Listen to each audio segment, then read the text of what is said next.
Welcome to Fortress on a Hill. I'm Henry. I'm Danny. I'm Kagan. We're three leftist veterans that aim to expose the reality of the U.S. military's multiple wars abroad and to illuminate the damage military service does to Americans. American presidents throughout U.S. history have used American military and diplomatic power to force regime change of democratically elected governments around the world. Most veterans come from families vested in prior service, and American generals choose their own, ensuring diversity of thought never interferes with American warmongering. How can we stand by and do nothing while our military kills and destroys lives the world over, while telling Americans that all this death and destruction protects them from terrorists when nothing could be more false? Fortress on a Hill aims to change that. Well, good morning, listeners. Welcome to Fortress on a Hill. We are going to take today to discuss the events of the last few weeks, the brutal murder of the death of George Floyd at the hands of Minneapolis police, and the heavily militarized police response that we have all seen since it began. So just off the top, I haven't been actively involved in a law enforcement job in 5 or 6 years now. And I have to say, watching the news over the last week, I am so ashamed of the profession of law enforcement. When I first learned and understood about police brutality and the many layers of it, there was a layer there for me, because I would have resigned. I would have resigned years ago over events like this. And I don't know how anyone who has a mindset of, and I'm just going to use the LAPD slogan here, but it is what people need to focus on, is protect and serve. Police officers are supposed to do a service to the community. Using brutal violence on protesters, mostly peaceful protesters, does not fill that mission. In fact, the one moment that struck me the most since this all began was the violent assault of an elderly protester in Buffalo. That he was just knocked flat on his ass, and you could see he was bleeding from the ear. And I wish I could say that what happened next after the other officers passed him. I wish I could say this next thing gave me a little bit of hope. But it's just kind of how they're trained. The first individuals to stop and render aid to this gentleman, I apologize, I don't remember what his name was at the moment. I know he's a prominent anti-war activist and is involved with the King's Plowshare 7 group. The first people to stop and help him and attempt to ascertain if he's okay are soldiers. I assume 2 National Guard. I don't know if they're medics. I don't know if they're MPs. I don't really know, but they did. One of them took a knee next to him as the camera panned away and tried to help him. And those are the kind of things I'm talking about. So how anyone can remain a part of a law enforcement organization right now is beyond me.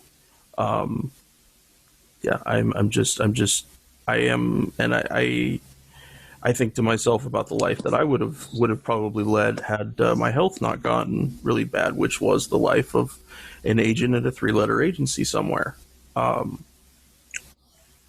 But anyway, I think I about covered it for this initial for me. Right. So the first thing we're doing here is just kind of responding, I think, to all that's happened from our 3 perspectives and also those that we've kind of been around. And diagnosing this moment is almost impossible, but responding to it, I think, is, vital. And, Henry, you mentioned what I thought was just a terribly indecent moment where the 75-year-old man in Buffalo was shoved to the ground. And I think that the piece, you mentioned how they walk right by him, and the moment in the video that most struck me in a personal way was when immediately one of the officers did slow down, look, and appeared to want to render aid, and his buddy, or maybe superior, I don't know, grabs him and pulls him away. And I just thought that was the ultimate moment of indecency and an explanation of the groupthink and the price of loyalty that sort of occurs in any paramilitary organization. And of course, what we now know is just 2 hours ago, Trump tweeted about that man, Martin Gugino, from Buffalo, the 75-year-old man, and he said the following, quote, "Buffalo protester shoved by police could be an Antifa provocateur." Now, we're going to talk more about Trump's response in, our kind of third go-round in this roundtable, but let us be clear that in every single war America has waged at home and abroad against an idea, whether that idea was fascism, communism, and now terror, anyone who becomes a dissident in any way, even peacefully, which he clearly was, this man, will be, not maybe, will be labeled as fascist, communist, or now terrorist. And Antifa is sort of like a new buzzword for terrorism. So we must always reject this and be skeptical of it. So my general take on the moment is, okay, first of all, I think it's important to kind of explain, at least from my perspective, why this is happening. And I think that in some sense, this is a perfect storm for unrest. And it's sad that it came to this, but I'm personally very proud to be a small part of it. And I'm very proud of sort of just the American people for keeping the fire up. I mean, think about what is the backdrop to this. And I'm going to come back to George Floyd and the human element that can never be forgotten. We must always say his and other names. But the fact that it's continued even after these officers were arrested, and of course, whether they'll be convicted is a whole other story, and the stats are not strong on this. But why is it that the debate now and the movement now is so systemic in its critique, which I think is very powerful? Well, this is all happening on the back of or amidst the COVID epidemic and quarantine, a massive depression, probably the greatest since the Great Depression, an economic crash that really is symptomatic of an economy that has worked for the few for many years now, at least since Reagan and really longer. We have these endless boomeranging wars, imperial wars, that are coming home to roost. We have the tribal politics of the Trump age, which really one could say since the Reagan and definitely George W. Bush age, this division of America. And we have now this widespread loss of faith in the mainstream media narrative, which I think is important because thereby everyone becomes a journalist who has a camera or a pen or just eyes. And throw onto that kindling, and it's pretty significant kindling, this particularly obscene videoed murder of George Floyd, which is just in many ways a straw that broke the camel's back. So I think that a lot of discussions of what's happening in the streets, and I'm not a leader of this far-flung and widespread and largely organic movement, but just from a historical and analytical perspective, my position is that these factors created the moment. And they're very sad and disturbing factors, but I think that they're important, and they're usually not included in the mainstream narrative, which is almost always very binary, peace or violence, right or wrong, what the police did, where the reality is it's more than that. So finally, all of this makes me hopeful, if not optimistic, although maybe I'll go so far as to say cautiously optimistic about what comes from this. But I've, anyone who follows my social media or my articles knows that I've been, in the streets 6 out of 9 of the last nights in Kansas City, mostly, and just around other cities in Kansas, but mostly in Kansas City. And, I'm a small member of a broad, multifaceted movement, but I think it's needed for us to be out in the streets for mainly 2 reasons. And that is to, quote, say his name, to say that enough is enough and human decency must reign. And what happened to George Floyd was a modern day lynching, an urban lynching on a street corner, just like the Eric Garner lynching on an urban street corner over cigarettes and not a counterfeit, supposedly, right? Ostensibly $20 bill. That was a lynching. and that was a aggravation and a violation of human decency, and we have to say enough is enough. And the second reason I think we need to be in the streets is to expose and protest the systemic militarization of American life, not just policing, but life, that created the Eric Garners, which is what first got me in the streets in 2014, and the George Floyd's 6 years later of the world. So, that's why I think we need to be out there. And I feel like we're really living history right now. And people say that all the time, and we all trade in peddling platitude. But I saw a post on one of my old cadets, a brilliant young female student, one of my favorites. She's a lieutenant now. She's an armor officer, right? I mean, she's living the combat arms dream, right, that women couldn't do for the longest time. And she posted something or reposted something on her social media that said, like, did you ever wonder, how you would have responded if you lived through the Holocaust or World War II or the Great Depression? And then it said, like, well, what you're doing now is what you would have done. And I thought that was pretty powerful, because this is a pivotal moment. So yeah, that's a lot, but that's all I have to say for right now on this. That's great. I feel like it's not, I mean, as much stuff as Trump says every single day, every single minute of every single day, like, I feel like we can't lose sight of what you mentioned.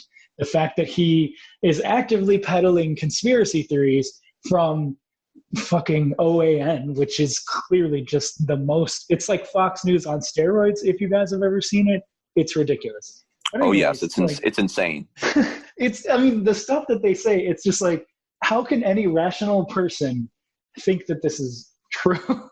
But regardless, like, so he's peddling this stuff, and it's like we can't forget that, like, yes, he's a buffoon, he's foolish, he's ridiculous, but like, he's still the president of the United States, and he still has millions of followers on Twitter that like hang on his every word.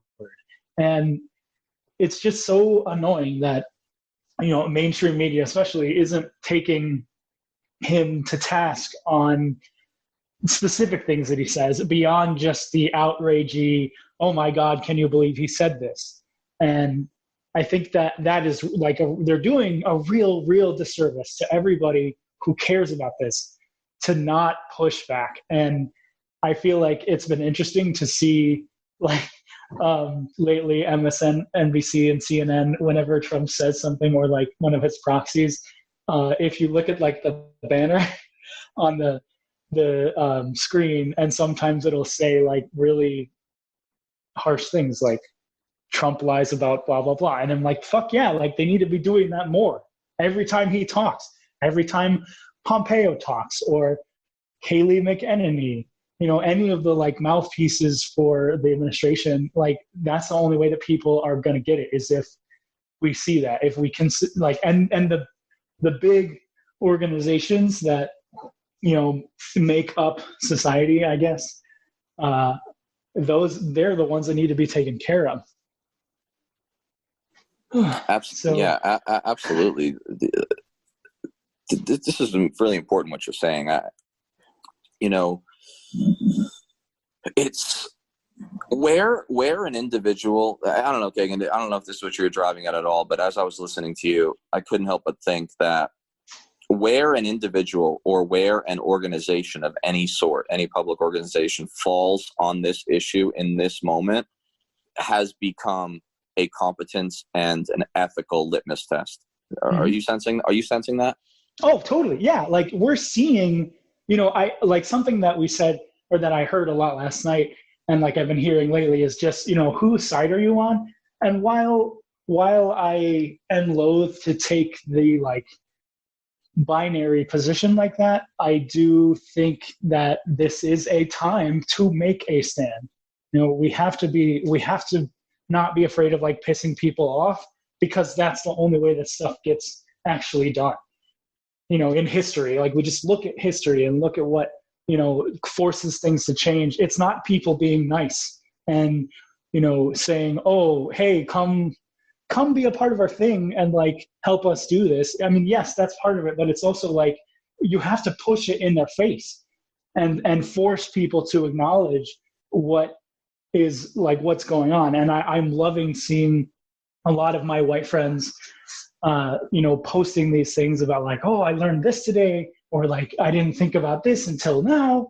Just like there's a real shift happening, and in our collective consciousness in America. And I feel like when it's moments like this, we have to take a stand, and we have to either say, like, are we going to be with the people that are trying to have the real freedom and equality for everyone?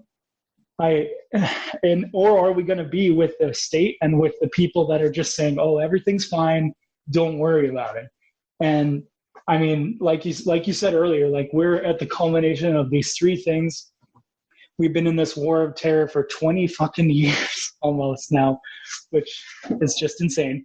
But we're really at this point where people are saying, we've been saying enough is enough for a while, but now like actually meaning it, and the companies and important structures of power are actually like examining this in a real way that we've never seen.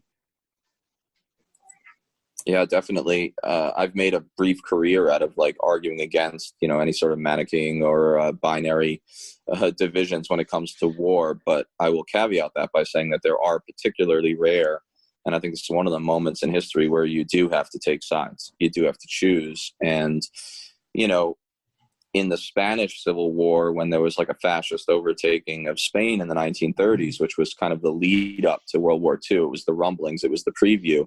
That wasn't even their own country, but where an intellectual, for example, a writer, a public intellectual fell on that issue, did in many cases determine sort of the like ethical path for the rest of their career, which is why folks like Hemingway and Orwell and lots of nameless folks from the Lee Abraham Lincoln brigades in America, or many other like expatriates, went there to fight because they said no more, enough is enough. We're not going to let fascism rise. They failed, but they ended up being sort of the vanguard of the anti-fascist movement later. And so, yeah, I think this is. And look at who the people vital. were that were supporting Germany. You look at the companies, you look at Henry Ford, you look at the people who from J.P. Morgan and from Standard, and like, they were broken up, but like the bigger companies, like they were in support of Mussolini, of fucking Andrew Mellon. Like, we can't forget that Andrew Mellon was the Secretary of Treasury for 11 years, used the position to enrich himself immensely. And like, he was a huge supporter of Mussolini and fascism because he saw how the state was able to make economics grow for the rich. And so he was like, oh yeah, of course this is going to work. And it's so fucked, like, for us looking at it now with historical perspective and seeing how terrible it was. But like, we can't forget how people were acting before we knew about Nazism and fascism. Like, and we're in that same moment now, I think. Like, we have people that are defending the state, they're defending these authoritarian views because for some reason they think that the people who are out in the streets are just there to cause trouble or whatever, and not actually caring about, making things better. But it's like, that's a narrative that's being spun, and it's the same one that has always been spun when authoritarian regimes are in power. Yeah, Martin Luther King was very unpopular in public opinion polls when he died.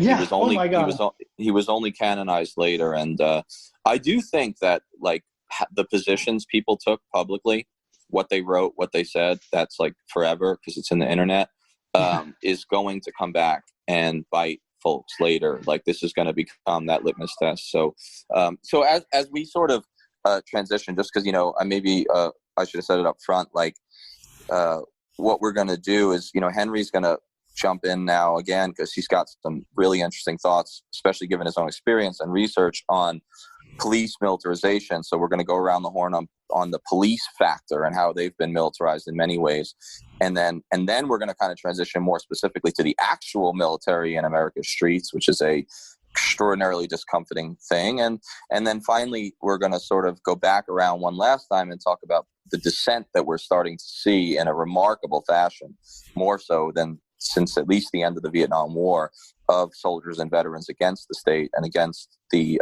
orders to deploy. And that's kind of where we're going to finish up. So, Henry, if you can lead off with some of the great stuff that you know about police militarization, and we'll kick it off from there. So I wanted to talk for a minute about Washington, D.C. as a city, what it's like, and especially what the police situation is there for citizens of the city. I'm sure listeners that you've seen in the news, the unmarked riot squads, riot teams that have been utilized at times in Washington, D.C. During this horrible period. I think that those guys were specifically from the Federal Bureau of Prisons, if anybody wants the actual answer.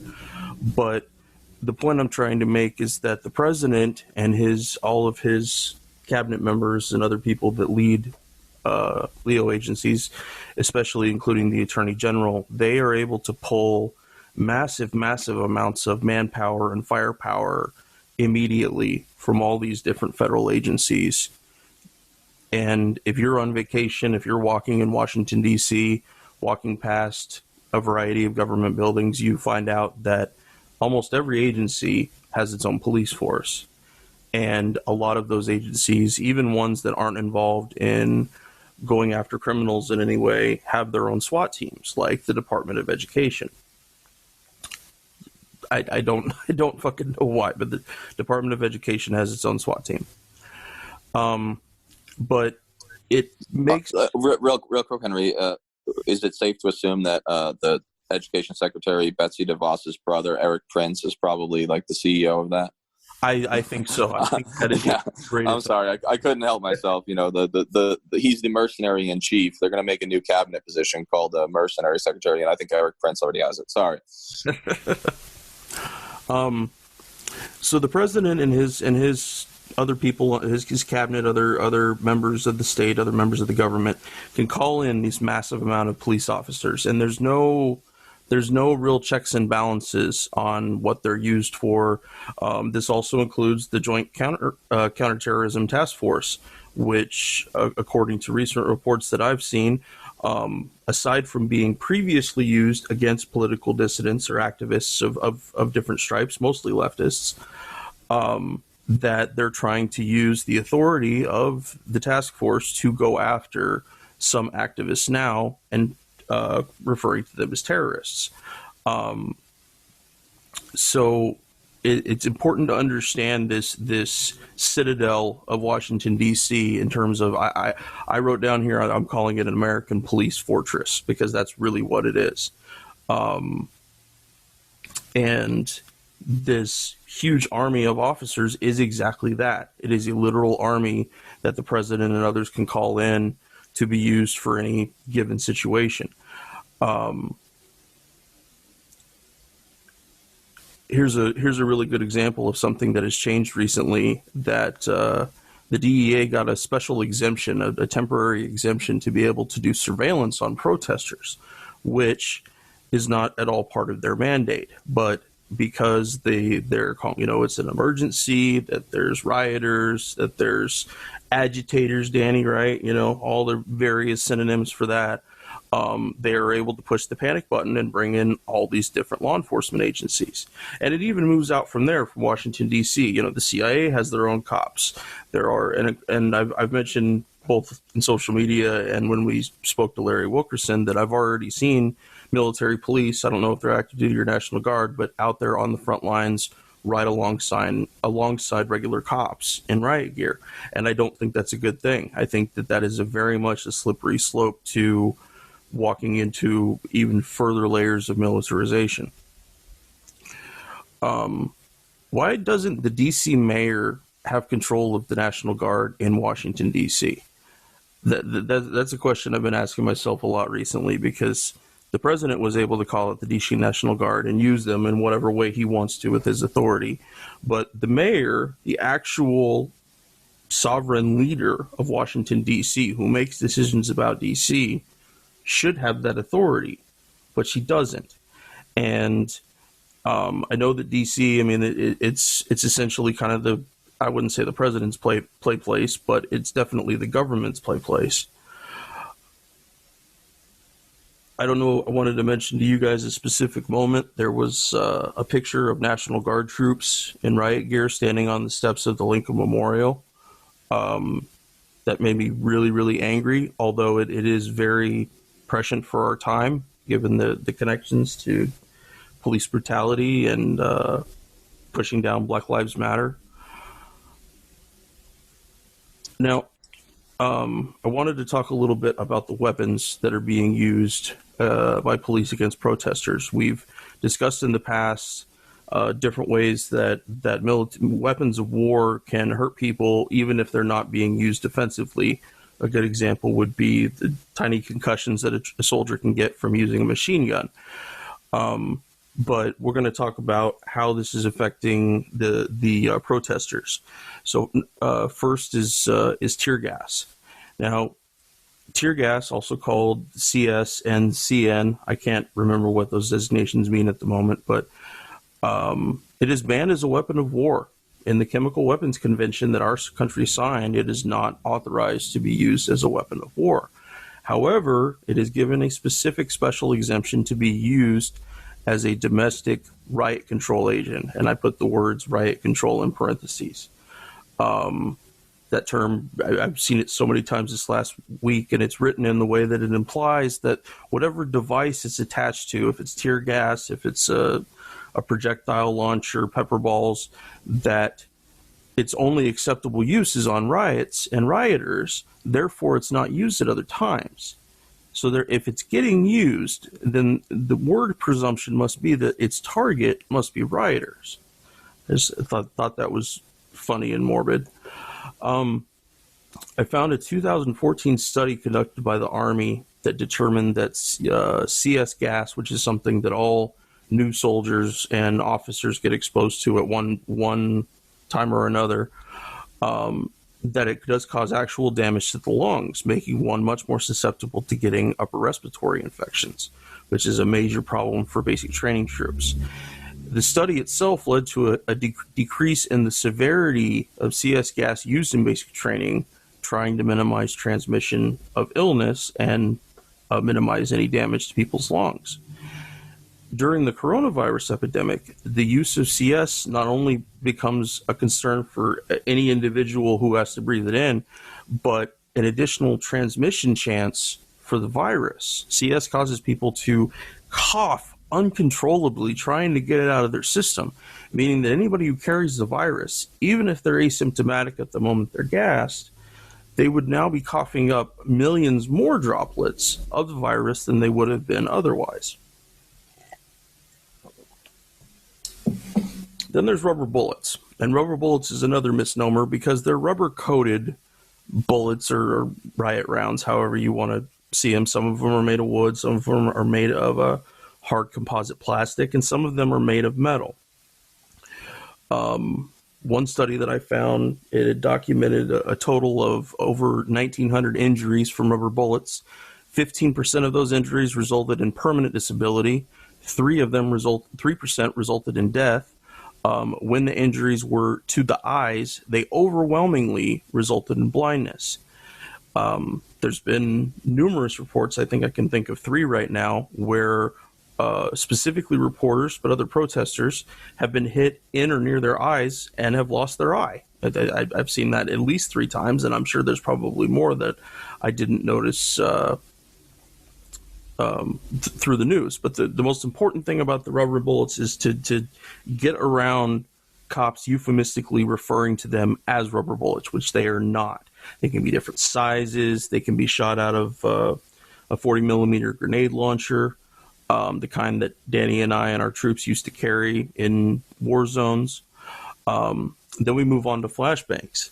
Flashbangs are just dangerous in general. Being near a flashbang detonation for any reason is a very dangerous thing. I'm sure many of our listeners are familiar with that little boy that got hurt in a raid. I want to say it was 2015 or 2016, and a flashbang went off right next to his chest.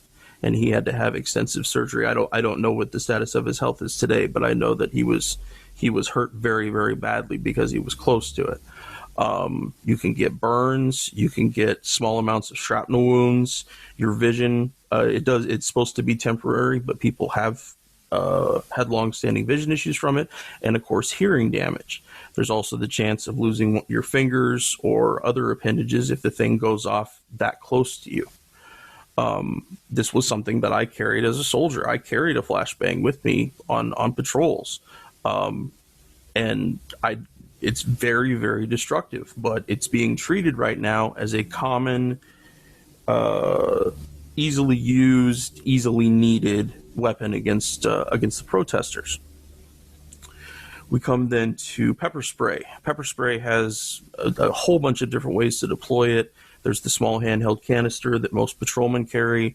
Then you get up to a fogger type device that is more like the shape of a fire extinguisher. And the newest one that I'm still trying to learn more about is when pepper spray or a form of pepper spray is put into paintballs that can then be shot at rioters at random. Now, this combines two different parts of this. One is the pepper spray, which is very painful, although its effects overall are a bit diminished from CS. It still can be damaging, but generally speaking, isn't as damaging. But with the pepper balls, you get pepper spray all the hell over you, and then you also get the impact injuries from the paintballs. And I used to play paintball as a kid. You get giant welts. You again could lose an eye if somebody shot you in the eye. The injuries can be horrific, but it's made to seem like this is a less lethal, less damaging way to deal with a protester. Then we come to a little more unusual stuff like sound cannons. I found an article talking about there's a lawsuit going on. The Supreme Court recently said that it can allow to go forward involving the use of a sound cannon in a 2014 Eric Garner protest in Staten Island. So it might be something for you to check out there, Danny, is in terms of the longevity of it, the kind of questions they're asking for the case. And lastly, but certainly not least, is impact weapons. And with impact weapons, again, it's another euphemism. We're talking about batons. We're talking about collapsible batons, tasers, riot shields, all kinds of things that can just be used to whop the shit out of people. There's some, I don't want to speak to how specific departments have used their tactics because there's a lot of variance. It's all very violent, but it's, I haven't noticed anybody who's actually had any restraint yet. Here in Portland, we've been dealing with long, horrible actions against peaceful protesters. Kagan, I was so happy to hear from you when we discussed this before we started that your long march was peaceful. Only saw one cop, which is great. I'm also super jealous of the two of you being able to be out marching because it's not something I really can do. But I'm very proud that you guys are out there trying to get these opinions and trying to change this horrific place we are in America. Now, having said all that about all that different kind of gear, there are very few national regulations on riot control weapons saying when they can and can't be used. It usually comes down to if there is some kind of rule that comes in and says we can't use them in this specific way, it's like an appeals court decision. It's not anyone actually sat down and regulated it. A good example along with that would be the riot squad I mentioned earlier that was, I think, is part of the Bureau of Prisons. I think there should be federal law that if you are a federal law enforcement officer, your uniform has to be labeled as such at all times, and you can't take that shit off as to hide your identity when using this kind of violence.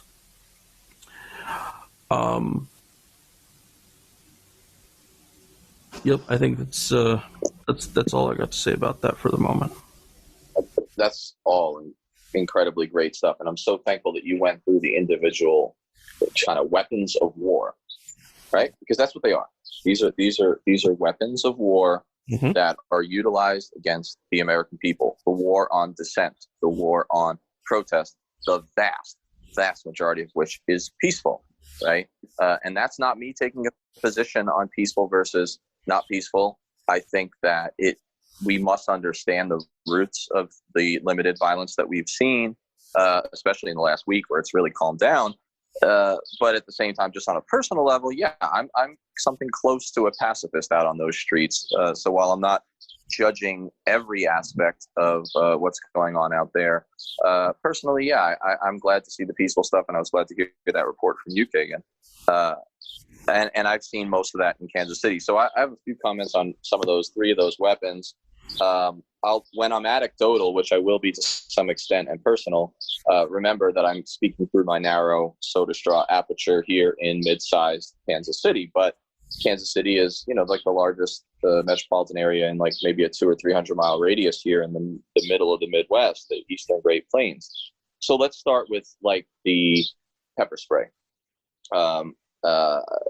Folks to my left and right directly were pepper sprayed on Saturday, the first Saturday, and Sunday.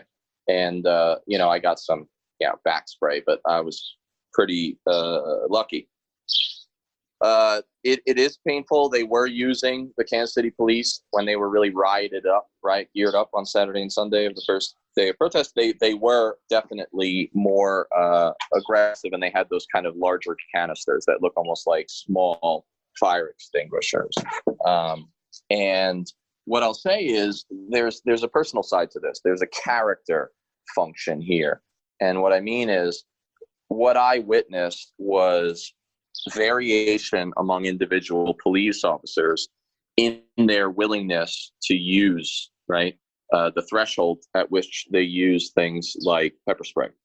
And so there were a few cops that I kept an eye on and took videos of and pictures that some people have seen throughout the week, but especially those first 2 days. And all 3 of us and many of our listeners who've been in the military know that there's always a handful of folks in every unit that they like their job a little too much.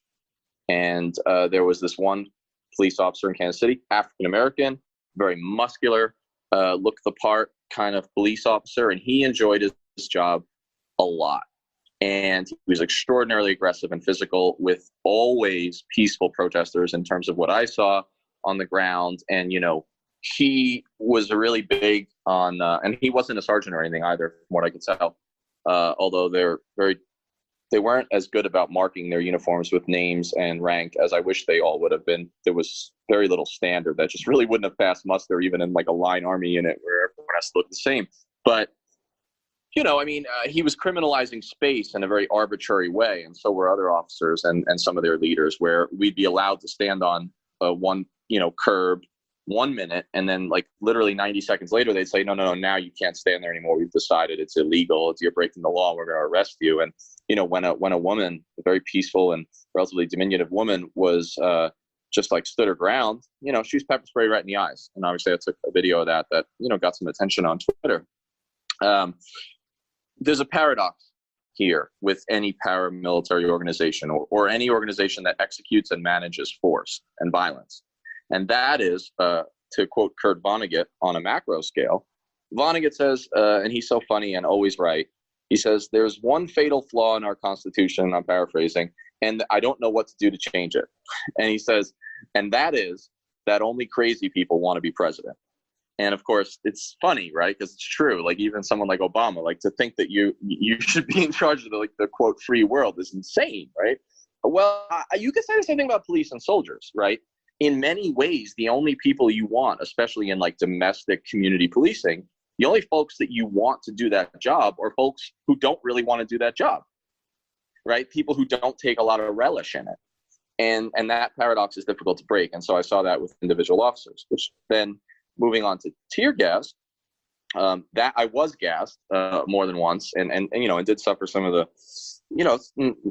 discomfort and side effects of that, right? Fluid coming out of orifices and all this. I witnessed on Saturday evening, still daylight in particular, Kansas City police unleash tear gas on us in the park at the J.C. Nichols fountain down by the plaza, which was where they told us we had to stay.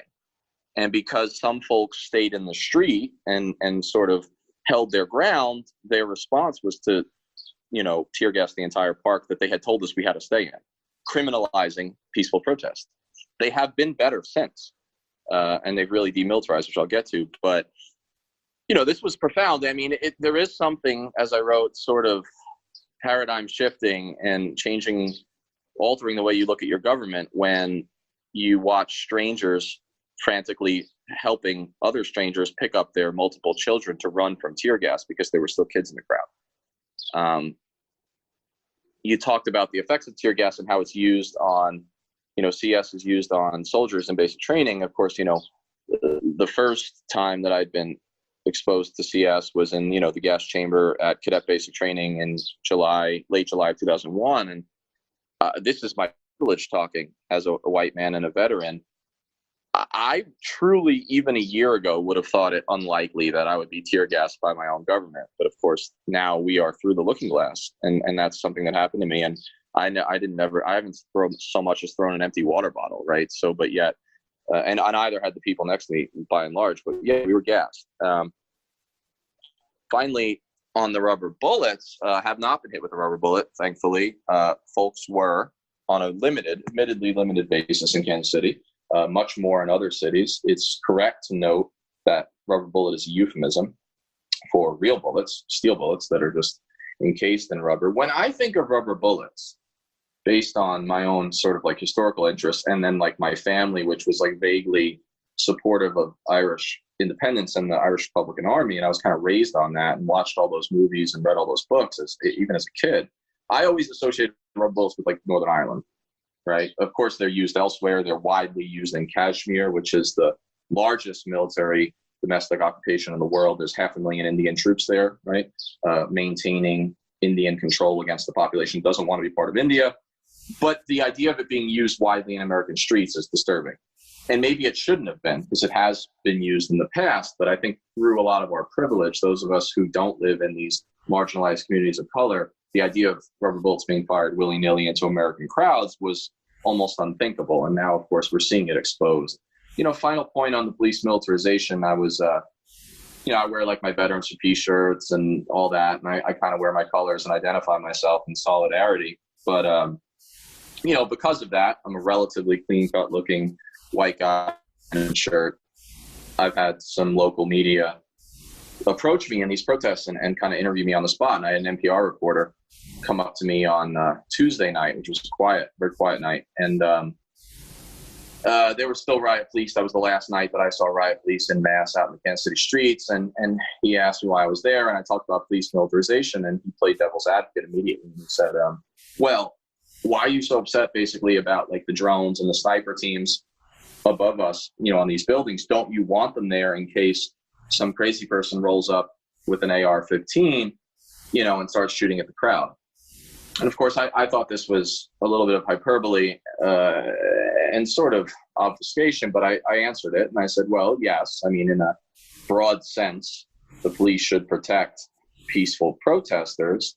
However, I think that it would be a mistake to focus just on that narrow devil's advocacy without noting that what we're really here to protest is the systemic militarization of the mandate and the culture within the police that led us to this point in the first place. And so, it's really easy to say, oh, they're just bad apples, or, oh, there's lots of good cops, or they're actually here to protect us, without mentioning what I think finally are the two main points. Number one, militarized police got us here in the first place.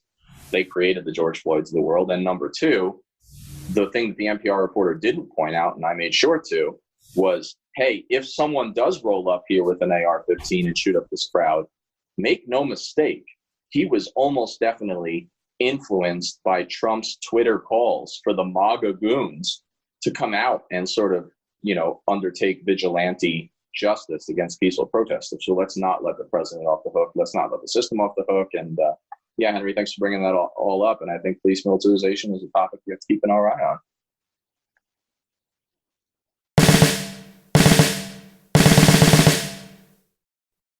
The guys and I love doing the podcast. Being able to share our experiences in the military with allies and supporters means the world to us. But we can't do all the work. we need you to share an episode of ours with someone, anyone whom you might think could be affected by it.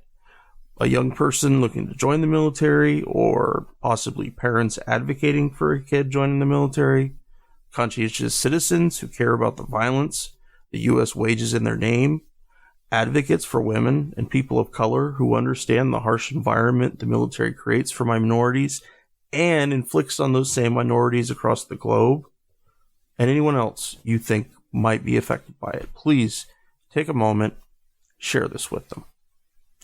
Now, our podcast is supported in a few different ways. First, there's Patreon, where we're blessed to have an array of wonderful supporters helping the guys and I pay for some of the podcast's expenses. Those who contribute $10 a month or more will be mentioned right here as an honorary producer of the podcast, helping keep you, our listeners, stocked with new episodes. But you don't have to contribute $10 a month to help us. For as little as $1 a month, you can help keep us going, paying for hosting and storage fees, transcribing old and new episodes, promoting and expanding the podcast, and more I'm sure I can't think of at the moment. So let's bring out these honorary producers, and they are Will Arens, Fahim Shirazi, James O'Barr, Adam Bellows, Eric Phillips, Paul Appel, Julie Dupree, Thomas Benson, Emma P., Janet Hansen, Lawrence Taylor, and the Status Quo podcast. Your contributions are wonderfully helpful to us. Thank you so much. However, if Patreon isn't your style, you can contribute directly to us through PayPal at paypal.me/Fortress on a Hill. Or please check out our store on Spreadshirt.com for some great Fortress merch. And do understand that if you can't afford to contribute to us, that doesn't bother us at all. This is a hard time for everybody, and we just want to make sure that what we share gets to as many people as possible. And now, let's get back to the podcast.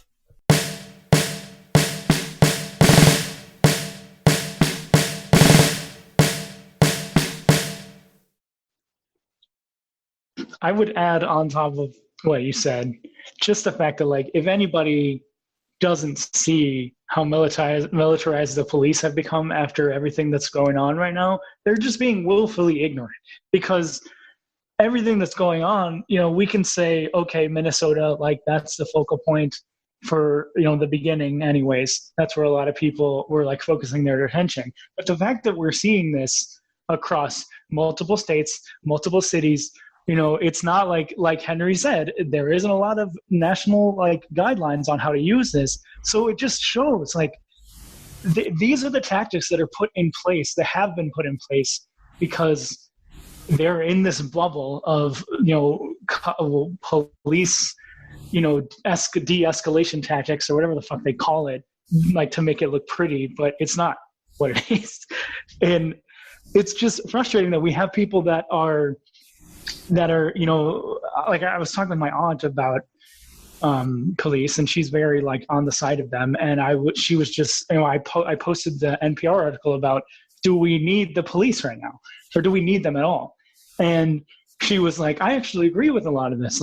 Police aren't social workers and they're not counselors. They're designed to end the threat as quickly as possible. And we're like, that's the problem. When you look at everything as a threat, you are considering yourself to always be on the defensive, always be, getting ready to defend yourself. And that's, what the fuck is that? That's not policing, that's war. And I love that quote in The Wire. And again, this was a long time ago, but it's so true now, is, when that commander is sitting down with his cop and he says, the thing about he was talking about the drug war, but he says, the thing about calling something a war is that everybody starts to think of themselves as warriors. And that has never been more true than right now, because you have people that are trying to do what they are lawfully allowed to do. And then you have this other organization that doesn't really give a shit about that. Or if they do, their tactics and policies are not showing that they give a shit.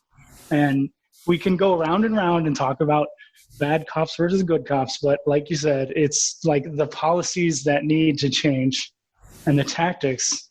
And well, beyond that, like something that we were talking about last night generally on the march was just the idea of defunding the police, because here in Portland, literally a couple hours before the march started, the police chief, she stepped down.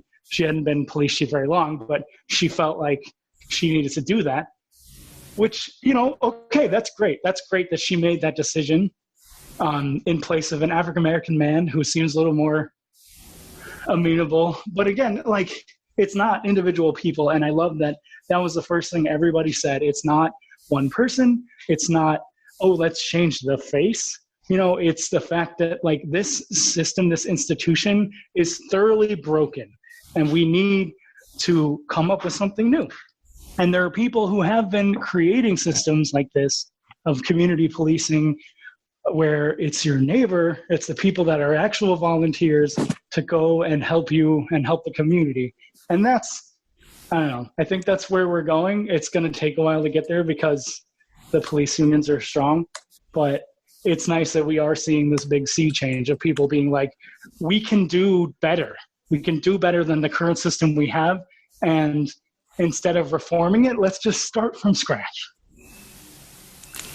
I'm so glad that you brought up The Wire, because like any good guilty liberal, I think The Wire was the greatest drama in TV history. I used that quote, Kagan, as the epigraph to one of my chapters in my first book, and I wrote that in 2014. So the point that I think you're raising is that this is old, and I'm going to read briefly what you paraphrase, because I think that you're right. This is what we need to talk about, and it's culture as much as it is the cosmetic equipment. He said to his sergeant, who was just like kind of, arresting low-level drug dealers and calling that a victory, he said, this drug thing, this ain't police work. I mean, I can send any fool with a badge and a gun up on them corners and jack a crew and grab some vials. But policing, I mean, you call something a war, and pretty soon everybody going to be running around acting like warriors. Well, aren't we seeing that now?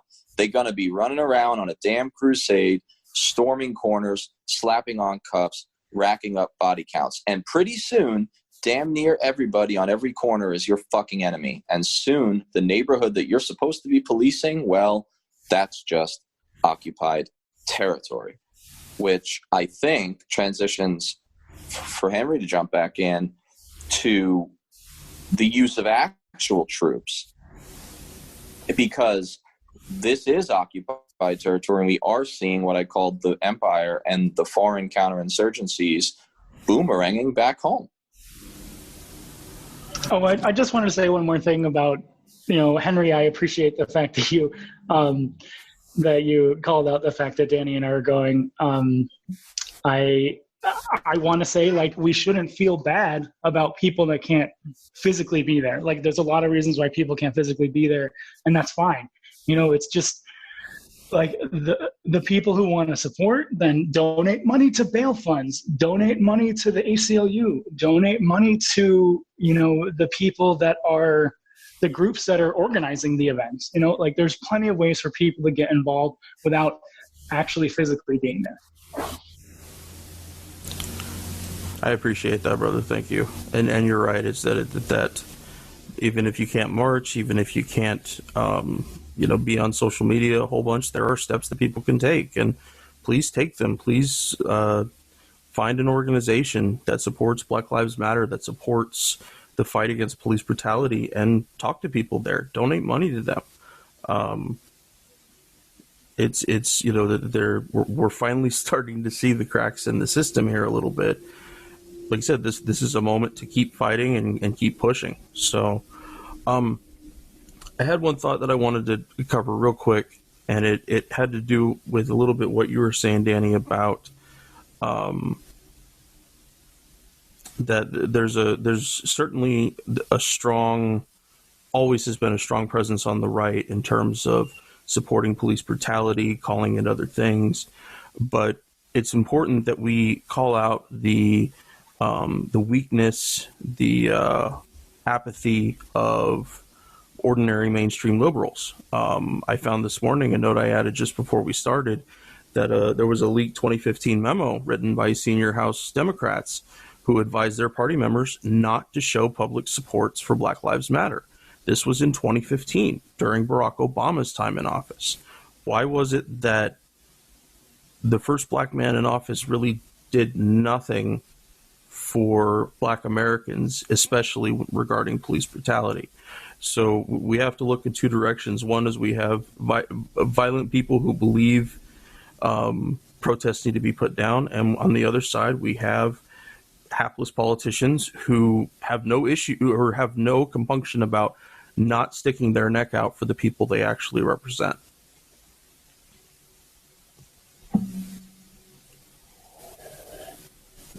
Sorry. Yeah, go ahead, Danny.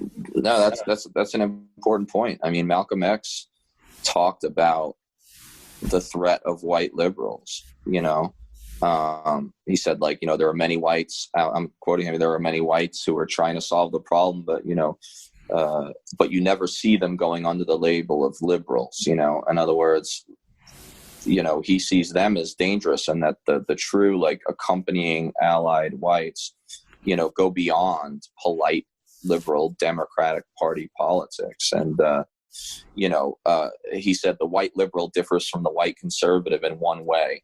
The liberal is more deceitful and hypocritical than the conservatives. Both want power, but the white liberal has perfected the art of posing as what he called the Negro's friend and benefactor, and using them as sort of political pawns. He called them a political football, and that white liberals control the ball through tricks, tokenism, and false promises of integration. You mentioned Obama, and obviously he would be preferable to Trump when it comes to de-escalating the situation and maybe even attempting to unify America. But let's not forget that, Obama's response to Garner and, race relations and police brutality in the cities was largely, rhetorical, and then having a beer session between the black professor who had the cops called on him or whatever. I mean, it was just so such a veneer of politeness rather than tangible action. And of course he would argue, and so would his favorite defenders on Pod Save America, or whatever, who everyone just loves. But they would all defend him and say, well, you don't understand the political constraints he was under. We couldn't alienate white America with the first black president. And there's always ethical hedges and excuses and justifications you come up with. But I think you bring up an important point. So Henry, what are your thoughts on the general actual militarization of the conflict and the crisis through the Guard and some of the other stuff we've seen? It seems way too much of a reflexive action on the part of us to for certain governors to be willing for their National Guard troops to go where they're requested. I can't think of the states off the top of my head right now, but there have been a few states that did decline to send troops to Washington, D.C., but the vast majority of them did, including states that surround D.C., Maryland, West Virginia, a couple other places. What process exists in any state government to discuss how its National Guard is being used? The governor, what we've seen with what's happened with the coronavirus, is that the governor sometimes gets added into the actual chain of command because the governor commands its National Guard. And so, the point I made earlier about the DC National Guard, there seems to be, why is the DC National Guard not just considered active duty? I mean, not active duty in the time they work, but federalized. Why aren't they as always federalized troops if the president can snap his fingers and say, these troops are going to be here in DC? It's not a military operation. There's no, Trump might call out enemies, but legally speaking, they can't do that kind of stuff. So why is it such a push the button response? And I know the answer. It's just that we, like I talked about with Fortress Washington, D.C. earlier, that when somebody pushes the panic button, as Trump likes to, whether it's necessary or not, that other states, other governors, other leaders respond, and they want to help. But in this particular instance, and again, I haven't seen any video of National Guard guys or military guys really getting into it with protesters. There probably is some, just because of their large numbers and how bad the last week, the last 10 days have been in terms of the kind of violence they've been causing. I do think it's important we talk about what happened in Lafayette Park and about seeing the chairman of the Joint Chiefs of Staff in his battle duty uniform walking with law enforcement and other professionals. Because, and Danny, please chime in on this anywhere, the chairman of the Joint Chiefs of Staff is the senior military advisor to the president. They do not exist in the chain of command. So when all this stuff started, Trump immediately said he wanted General Milley to be in charge of the response. He wanted him to take over. Obvious militarism push for Trump, but the problem is that Milley is not part of the actual military chain of command right now. However, that didn't fucking stop him from going with him to this park, to being out in his, and the comments that he's made, along with Esper's comments about the battle space, which is just a misnomer for area where we're going to go try to kill people. But that's, that if everything's looks like a nail, you're going to use your hammer. And that's exactly what's happening with all this.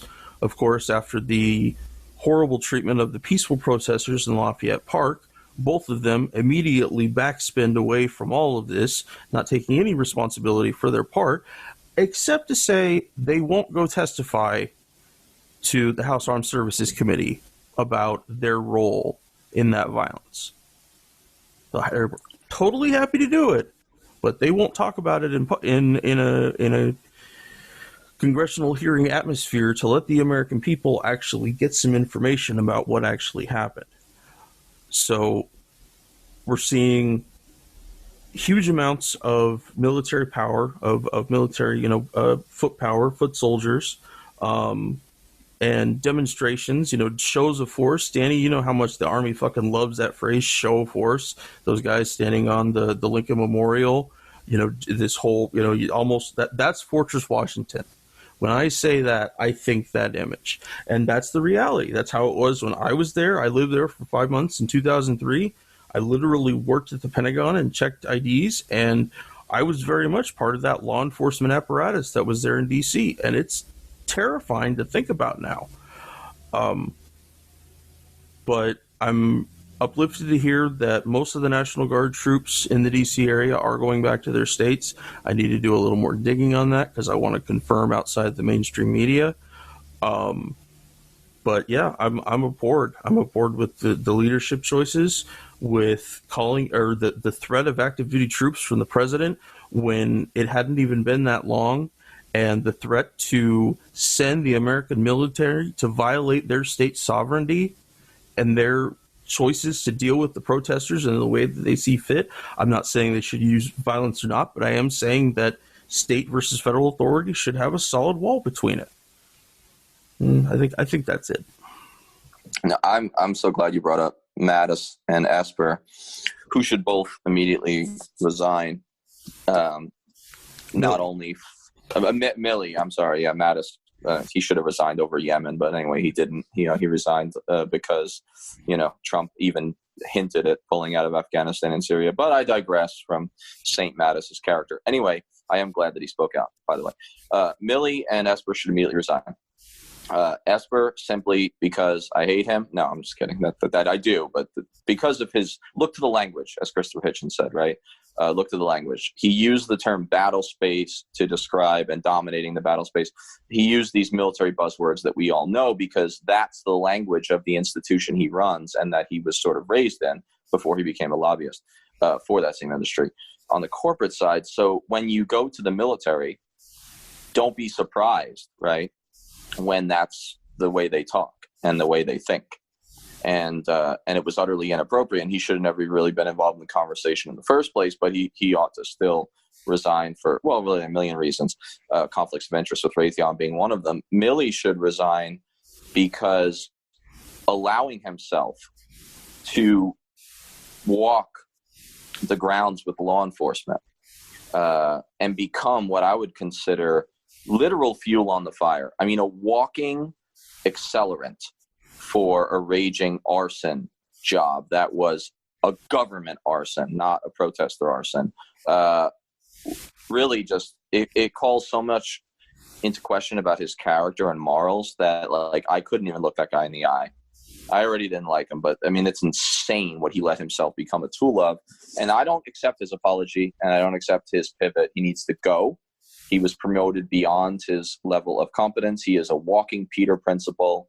And Trump doesn't understand statute law, which makes him incompetent to be president. But we already knew that.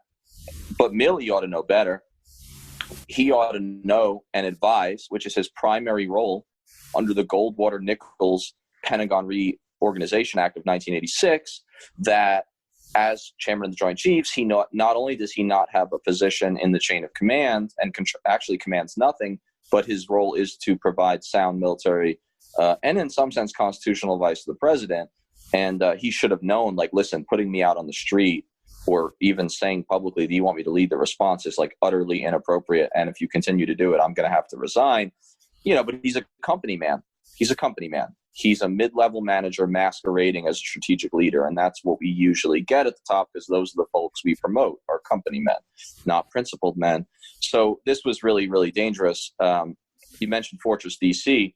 What we're seeing exposed on a rather tangential, but I think also important level, is that, like, DC is a federal military occupied state to begin with. I mean, the nature of the way it's organized in our Constitution, with like taxation without representation and stuff, we're seeing a lot of that exposed. I mean, DC is kind of a federal mandate, and it's very unquestionable where it fits into our supposed federalist system, right? So DC's always been problematic, and it's no accident that that's where we saw a lot of this nonsense and some of the most militarization on the behalf of the federal government. And my final point on this is Trump bashing is so easy that it's lost a lot of its fun for me, but also it's lost a lot of like its value.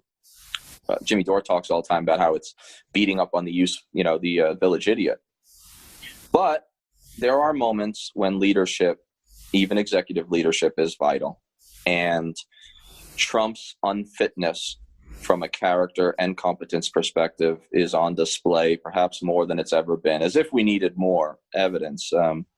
You guys know, even as NCOs, we were always told, and officers too, of course, to be careful what you say around your soldiers, because you're setting an example and a precedent, whether you mean to or not, just by dint of your sort of rank and position, however modest. And this is the leader of the federal government and the commander-in-chief of the armed forces, and he has proved to be nothing less than, again, a catalyst for violence, a side taker, the wrong side, an escalator of violence through his leadership by tweet, which is sort of a wonderful hybrid of like the Orwellian and Huxley dystopia that we're living in. What I think I'll finish on is that something that I think the generals have, and we'll talk about the Senate next, but something I think the retired generals have pointed out correctly, even though I'm a little bit skeptical of the messenger, is that Trump is reflexively militaristic and heavy-handed and doesn't understand, again, statute law, in the sense that he has set such a low threshold for what constitutes an insurrection under the Insurrection Act of 1807, which is what he would presumably use to pull out potentially active duty troops, which he reportedly seriously considered on a number of occasions and offered publicly. That law was written vaguely, on purpose, but most presidents have shown some sort of caution, right, with it. And he has set the threshold so low for what constitutes an actual insurrection that it's obscene. Just as a point of historical comparison, and not whataboutism, but genuine historical comparison, more people, including at least one police officer, were killed in 4 days of rioting in Newark in 1967. One city, one riot, 4 days, than have died in the national protests for 2 weeks now. If this constitutes an insurrection, than anything constitutes an insurrection. And the precedent that's set is one of a genuine paramilitary or actual military police state. So, final thing, I said that already, but Trump is informed and motivated, it seems clear, primarily by his deep masculine insecurity. And those masculine, patriarchal, whatever you want to call them, insecurities at the root of his character have informed his tough guy posture throughout his life. And when all that meant was, and it was still bad, but when all that meant was that a billionaire had enough money to buy out an entire page in the New York Times in the late 80s to call for the execution immediately without trial, essentially, of the innocent Central Park Five, then you could almost say, well, it's just a private citizen doing it. But when he's president of the United States and ostensible leader of the free world, we truly are in a truly dangerous Orwellian and fascist moment. And I've withheld the F word until now, but I think that we're there. And that's my general thoughts on the military involvement and Trump's leadership role. I like that you brought up Mattis's sort of statement. I feel like we'd be remiss if we didn't mention it and talk about it a little bit, just because, for a lot of my family that was, and for like acquaintances who were Trump supporting Trump, they were, really into Mattis in the beginning. They bought into his whole warrior monk friggin' persona that he portrayed and stuff. But I think like my favorite part of his statement is where he says, Donald Trump is the first president in my lifetime who does not try to unite American people. He does not even pretend to try. Instead, he tries to divide us. We are witnessing the consequences of 3 years of this deliberate effort. We are witnessing the consequences of 3 years without mature leadership. We can reunite without him, drawing on the strengths inherent in our civil society. This will not be easy, but as the past few days have shown, but we owe it to our fellow citizens, to past generations that bled to defend our promise, and to our children. We can come through this trying time stronger with a renewed sense of purpose and respect for one another. And I mean, yeah, that's some nice flowery language. But like that first part where he's talking about Donald Trump, like that is some serious line drawing. And I am really interested to see how a lot of Trump supporters who were big fans of Mattis, like how they try to wrap their heads around and try to contort this like into whatever it is, what they think it is. So, but I think it's great that he felt like now was the time to make a statement. And so I mean, whether or not that does anything remains to be seen, but it is nice to say that he actually, he felt like he needed to say something.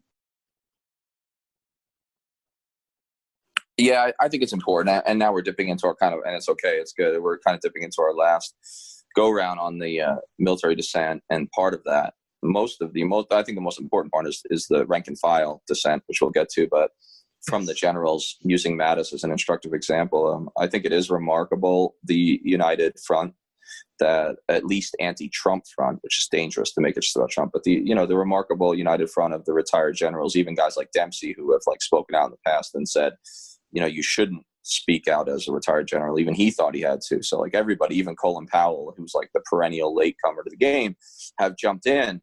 But yeah, we have to take caution, take heed before we canonize and sanctify these folks. Mm-hmm. Mattis is problematic on a number of levels. He's right about what he wrote in some ways. Much of what he wrote, if it had a different author, I would have just reflexively agreed with. I think he's overestimating Trump's unique nature. I think Trump is unique and is uniquely bad, but he's not the first guy to not try to unite us. Yeah, we can't focus on just him without seeing the system that gave us him.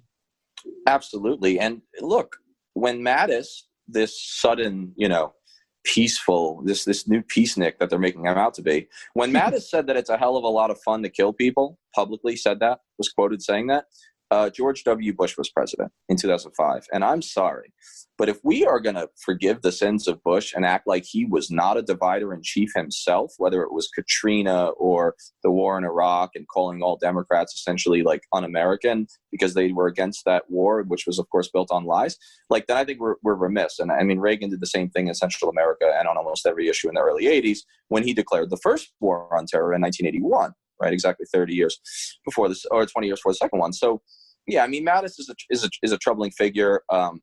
My final point on him is like, you know, my favorite movie, of course, as everyone has heard, is Good Will Hunting. It has been since I first saw it in '98, and I remember there's this great line in the beginning when he's kind of sparring intellectually with Robin Williams in a brilliant scene when he first goes into his office, therapist, and he says he's looking at all his books on the shelves, right?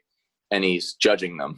And I do the same thing because I'm an arrogant wannabe intellectual. And he says, you fucking people baffle me. He says, in like a soliloquy, he says, surround yourselves with these books, but they're all the wrong books. They're all the wrong fucking books, you know?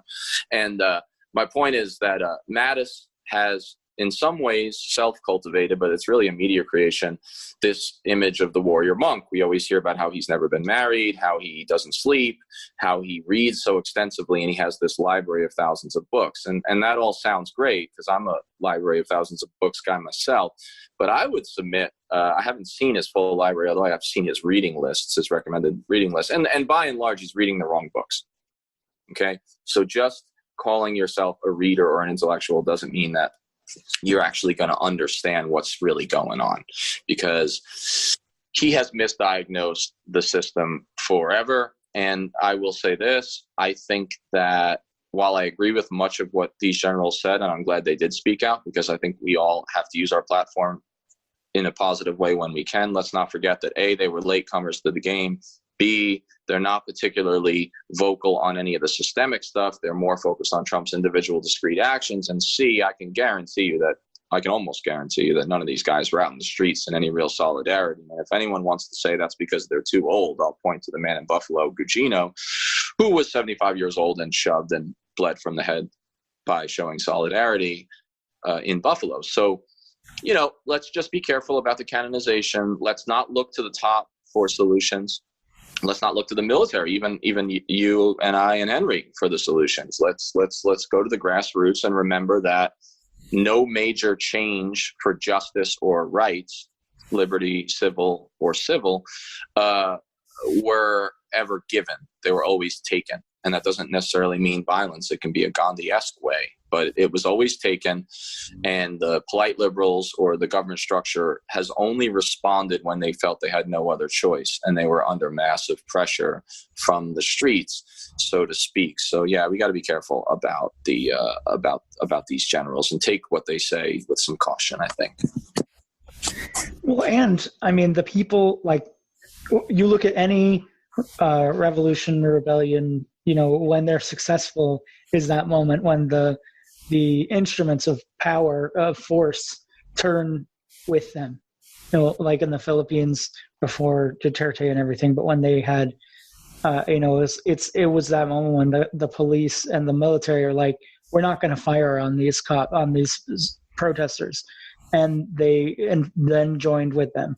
And that's always the moment. That's the turning point, is when the people who are used as the instruments of force by the state become part of the solution. And I think, like you said, it's going to take every one of those people who are activated to come to that realization of, wait a minute, like, what the hell am I doing? That was the thesis of my column this morning on antiwar.com, which I called Alone and Unafraid, but I, struck through because they're alone and afraid. And it's about the security elites and how, like I said in the article, in Kansas City and every other city, we sort of like buck ourselves up as protesters out there by, pronouncing over and over again vocally, we are many, they are few, right? And it's, by the merits strictly, it's true, but the elites, the oligarchs, the security officials in history, they have always counted on the foot soldiers, and that goes from security guards up to, Delta Force, running that gamut to do their bidding. And the reason they're so scared of GI resistance historically, and that's why it's been whitewashed from the tail end of the Vietnam history. The pivotal role that played is because their biggest fear is that they'll just become actually few and not be able to count on those foot soldiers. And so I ended my article today by talking about the what's been labeled, what's been actually titled the flower power picture, but it was repeated thousands of times, even just in the Vietnam protests, whereby the peaceful protester, often a woman, but not always, takes like a daisy and walks right up to the National Guard with their bayonets, gleaming in the sun, and puts the daisy in the barrel, and the National Guard chooses not to shoot, even though maybe they've said you're not supposed to come that close to them. And so in that moment, that symbolic moment when the foot soldiers of the security state refuse in some small way, then the veneer of power shrinks a little. And I think the last thing I want to say about this is, and it's important, and that's why I ended my article with it, is the photographer who famously took that one picture that's like just gone viral for half a century. He remembered and said later that he noticed that the National Guardsmen pictured in the photo were shaking. They were trembling because they knew, what should I do here? Should I shoot? I don't really want to shoot. They were scared of this little woman, who's still alive and has spoken about it. And I think the people that they protect today, from Trump all through the, military state, the warfare state, are themselves trembling even more than those National Guardsmen. And we need to keep that in mind. And that's what makes military dissent and police dissent so very, very valuable. Yeah, I've been really uplifted, Danny, to hear the number of different people that have been reaching out to you, and also the number of people that have been reaching out to other places like the GI Rights Hotline and the Center on Consciousness and War, asking about becoming a conscientious objector, or if not, at least understanding what their rights are in terms of resisting this in one way or another. And I think that's a really great sign for what this portends as it continues to grow, is that if so many people who are currently in uniform are having issue with this, then there are others who are having the same issue but aren't speaking out. They keep it to themselves because the military is insular in that way. So yeah, I've been so uplifted watching the people going to protest, but especially our anti-war veteran brothers and sisters, helping people organize, keeping checking on each other when people go on protests, make sure everybody got home safe, ask questions about what you should do in this situation or that situation. That actually reminds me, Kagan, if you happen to be out and get arrested, call me, man. I'll do whatever I can. I don't know exactly what that'll be at this moment. I do the same for you, Danny, but you're in Kansas City, so I could PayPal you some money, I guess. Oh, no worries. Don't worry. You won't have to bail me out, because I have a feeling that I'll be quote not trying to escape. That'll be the official narrative. That's a rare level of self-importance I just exposed, but I think the joke is funny. I still like it. Man, such a fucking outside agitator. Yeah, man. Still waiting on my Soros money and my motivational call from Putin. Haven't gotten either. I'll tell you. Right. But I think that's about all I have to say for this. I am both excited and terrified to see what it leads to next. But like I said, I think this portends to be a time of real change, and I hope that it does turn into that. Let me jump in on some of the things that you mentioned and just provide some empirical flesh to these important points you brought up.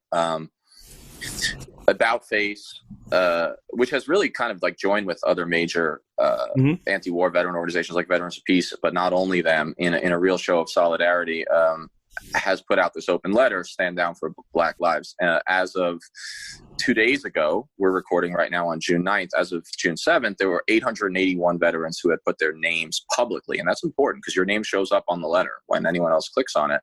881 people have signed it. That's a lot, because it is scary. to put your name. It's there forever, right? Someone can take a screenshot of it, even if they delete it, and it's risky. On a anecdotal, but I also think constructive level, which is clearly one of my favorite words, I got to count because I'm going to put it in an article soon, but it's over 70 active duty military members have reached out to me personally, and that's in 9 days or so. That's about as many as have reached out to me in the last 2 years, because I have gotten these notes about ethical quandaries and folks doubting the wars and thinking about resigning and all these different things, and asking for advice, which again, I try not to give because it's their risk. But I do try to talk to them and talk about options and give solidarity. So my point is that I'm inundated with calls, and I'm like a nobody. And here I am getting over 70 folks who've reached out to me. And now probably half a dozen or 10 or so of them are former students who obviously I won't name. They're active duty lieutenants, some in combat arms, most in combat arms, some deployed, who are having massive identity crises about not only their unwillingness or discomfort in like suppressing their own people here at home, but also the wars in general, and seeing them as a very like interconnected thing. So I think that, and so the other like 65 folks are strangers who just got my email. And I've never seen anything like that, obviously, in my 20 odd years connected to the military now almost. This is profound. The rumblings are real. The unity of the generals speaking out. I mean, we're seeing something close to a military, at least moral revolt. And I don't pretend to know how this ends either, but it's going to be really interesting to see. And it certainly has not happened since the early 1970s.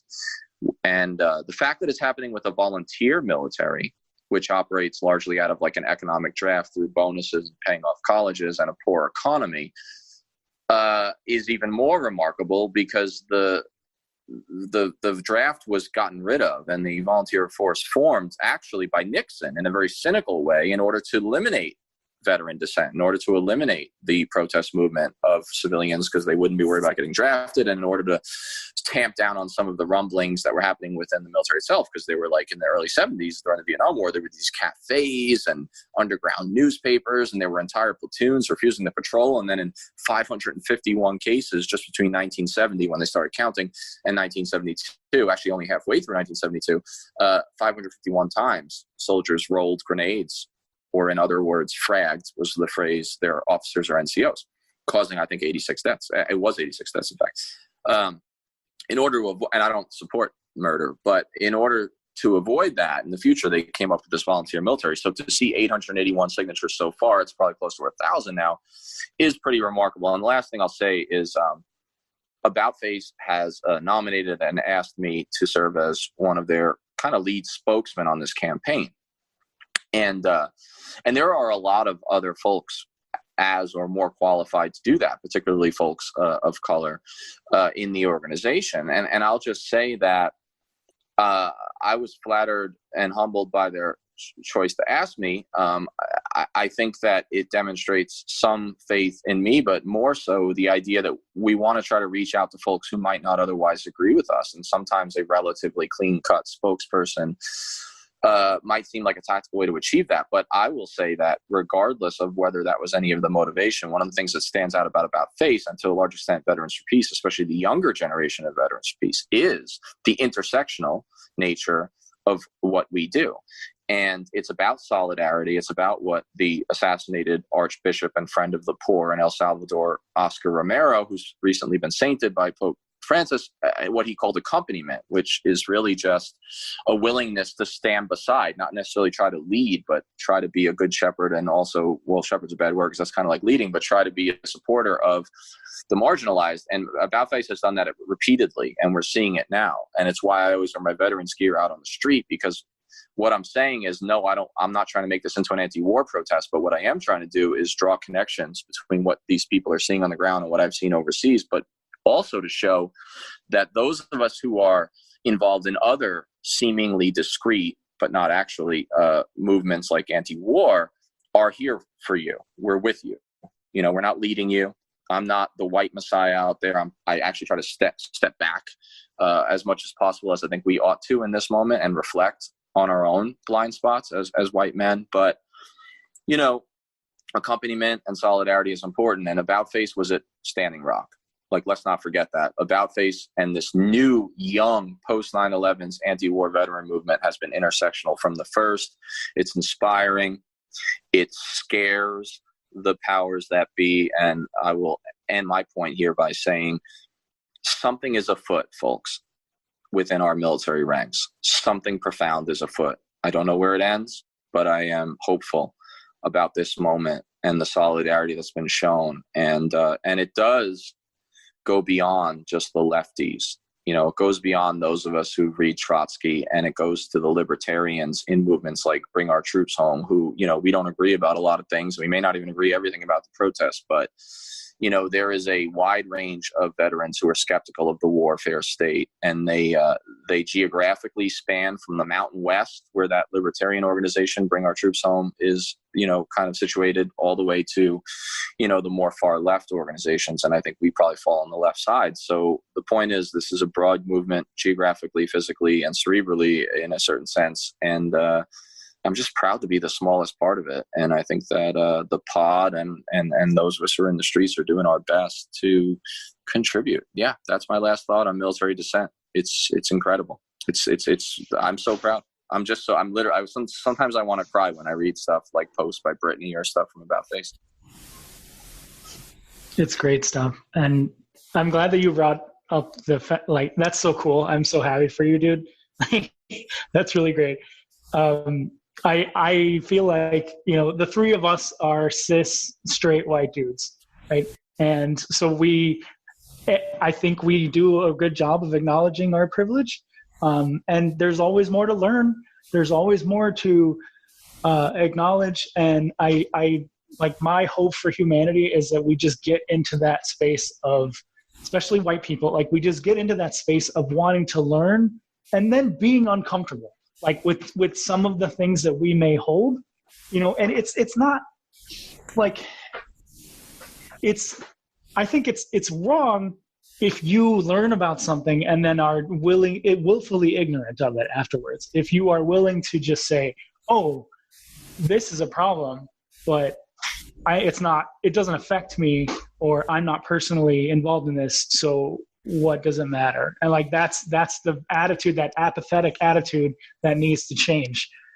And I feel like we try our best here, because we have this platform, being veterans, we try our best to like speak out. And I know we talk about this all the time, but I know that we really want to have a person of color on our pod, just because it would be nice to have a different perspective.